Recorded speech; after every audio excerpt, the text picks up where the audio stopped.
En 2025 estamos de fiesta, porque se cumple un siglo de una de las revoluciones científicas más grandes de la historia, la mecánica cuántica. Y, a ver, no es cualquier cosa. Es una teoría que básicamente nos dijo que todo lo que creíamos saber sobre la realidad estaba equivocado. Y ojo, no es una idea cualquiera. Así como es imposible entender la biología sin la evolución de Darwin, créanme, es imposible entender la física de hoy sin la cuántica. De hecho, toda la física moderna es en el fondo física cuántica. Esa es la pregunta del millón, ¿no? Para entender el futuro que se está construyendo con estas ideas tan extrañas, pues tenemos que hacer un viaje al pasado, a los orígenes de todo. Y curiosamente, todo empieza con una pregunta muy vieja. ¿Qué es exactamente la luz? Miren, antes de toda esta locura cuántica, la física clásica, la de Newton, parecía tenerlo todo bajo control. Pero hacia finales del siglo XIX empezaron a aparecer como unas grietas en el edificio, pequeños misterios que las leyes de siempre simplemente no podían explicar. El debate principal llevaba siglos en la mesa. Por un lado teníamos al mismísimo Isaac Newton diciendo que la luz estaba hecha de partículas chiquititas, como balitas de luz. Y por el otro, la idea de que la luz era más bien como una onda en el agua. O sea, dos visiones que no podían ser más opuestas. Y, por un buen rato, parecía que ya estaba, que el debate se había terminado. En 1803, un experimento increíble llamado de la doble rendija mostró cómo la luz creaba un patrón de interferencia. Y ese comportamiento es típico de las ondas. Si fueran partículas, esto no pasaría. Así que, caso cerrado, ¿o no? Pues no. Justo cuando la ciencia pensaba que ya tenía la respuesta, la realidad nos lanzó dos problemas que nadie podía ignorar. Primero, algo con un nombre súper dramático, la catástrofe ultravioleta. Las teorías decían que un objeto caliente debería brillar con energía infinita, y pues obviamente eso no pasa. Y segundo, el efecto fotoeléctrico, que es un fenómeno donde la luz, como por arte de magia, le pegaba a ciertos metales y les arrancaba electrones. La teoría de las ondas no tenía ni idea de por qué. Y aquí es donde llega la primera pieza del rompecabezas. Un físico llamado Max Planck, para resolver el problema de la catástrofe ultravioleta, soltó una idea que sonaba radical. Y si la energía no se emite de forma continua, como el agua de una manguera, sino en pequeños paquetitos, a estos paquetes los llamó cuantos. Para que quede más claro, imaginen una escalera, pero donde cada escalón es más alto que el anterior. Para subir, necesitas dar saltos de energía cada vez más y más grandes. Esto hace que sea casi imposible llegar hasta arriba y emitir energía infinita. Una solución súper elegante, pero también muy extraña.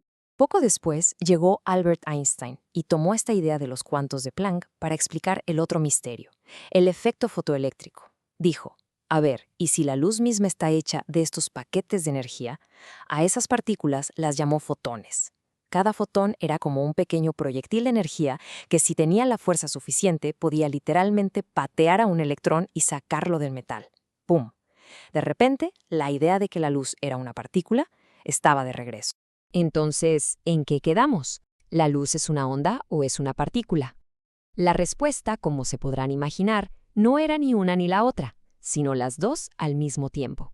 Y esta idea iba a sacudir los cimientos de cómo entendemos el universo.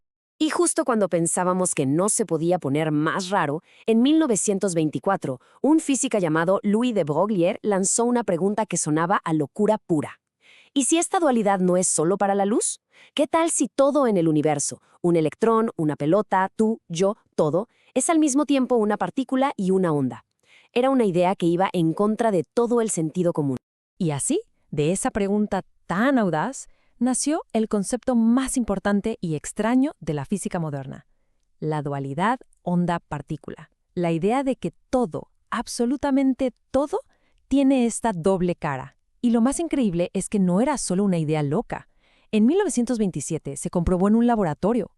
Demostraron que los electrones, que siempre creímos que eran partículas, también se comportaban como onda. Ok, aceptar esta dualidad significaba que el mundo pequeñito, el mundo subatómico, no juega con las mismas reglas que nuestro mundo. Había que escribir un manual de instrucciones completamente nuevo para la realidad. Y sus reglas eran, por decirlo menos, bizarras. La primera regla extraña es el famoso principio de incertidumbre de Heisenberg. Lo que dice básicamente es que hay un límite a lo que podemos saber. Y no es que nuestros instrumentos sean malos, no. Es una regla de la naturaleza. Jamás podremos saber con total precisión dónde está una partícula y hacia dónde va al mismo tiempo. A ver, si no podemos saber dónde está una partícula, entonces ¿dónde está? Pues la respuesta es alucinante. La interpretación más aceptada, la de Copenhague, dice que está en todos los lugares posibles al mismo tiempo, como en una nube de posibilidades. Y es solo cuando la medimos, cuando la observamos, que la partícula como que decide aparecer en un solo lugar. O sea, el simple hecho de observar crea la realidad. Y si todo lo anterior ya les voló la cabeza, agárrense porque viene la idea más loca de todas, el entrelazamiento cuántico. Resulta que dos partículas pueden conectarse de una forma tan profunda que comparten un mismo destino. Si mides algo en una, sabes al instante lo que pasa con la otra, incluso si están en galaxias diferentes. Es una conexión instantánea que parece violar las leyes del espacio y el tiempo. El mismísimo Einstein la odiaba, la llamó acción fantasmal a distancia, porque le parecía demasiado rara para ser verdad. Pero ¿adivinen qué? Es real. A ver, sé que todo esto suena a filosofía, casi a magia, ¿no?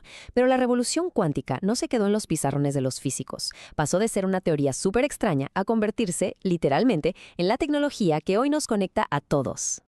Y aquí es donde todo cobra sentido. Esa idea rarísima de que los electrones pueden estar en varios lugares a la vez es la base de los semiconductores, o sea, el cerebro de todas las computadoras y celulares. Sin entender los saltos cuánticos de los electrones, no tendríamos la luz de los láseres, ni la increíble precisión del GPS, ni los escáneres de los hospitales. Toda nuestra era digital está construida sobre estas reglas que parecen no tener lógica. La revolución empezó hace 100 años, pero la verdad es que apenas estamos comenzando.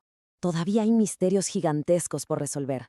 La cuántica es la llave para crear computadoras cuánticas superpoderosas, para entender qué es la materia oscura que compone el universo y quizás para por fin encontrar una teoría que una todo, la gravedad cuántica. Pensemos en esto por un segundo. El primer siglo de la física cuántica transformó por completo a la humanidad. Nos dio el poder de manipular el mundo a un nivel que nunca imaginamos. Así que la pregunta que nos queda es, si todo eso se logró en los primeros 100 años, ¿qué descubrimientos, qué tecnologías, qué nueva forma de ver la realidad nos esperan en el próximo siglo cuántico?